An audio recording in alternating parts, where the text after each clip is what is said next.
occasionally, if a lion walks very close to the vehicle, because there are no doors, technically it could just leap in and grab you. We know that it's not. And on a cerebral, intellectual level, you know that you're safe and nothing's going to happen. But there is that sense of, you sort of hold your breath, and there's that sense that maybe something will happen. It could happen on an emotional level, whereas your head's telling you it's actually fine. Your heart's saying, wow, this is a bit too close to this huge wild animal that's right there.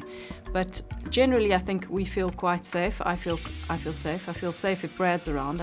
I trust his judgment.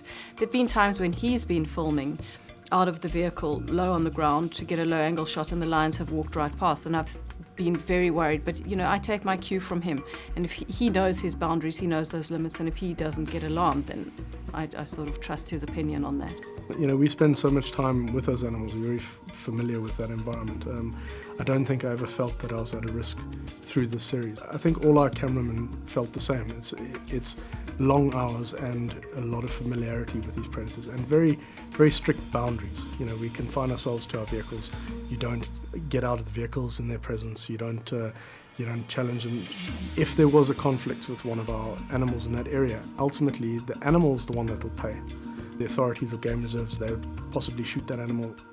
That's our responsibility. So you've got to keep that separation. You've got to keep that respect for that wild animal. You've got to know it's a wild animal. If you stick to that and you understand that, it's very seldom that you get into a situation where you're actually feeling vulnerable. It takes getting used to sitting in an open vehicle and having a Sekakama who in your vehicle, his shoulder is here next to you and he stands right next to you. It takes a lot to just sit there and go, I'm going to be okay. Once you get familiar and used to it, then, I don't think there was any point where we felt threatened by these animals.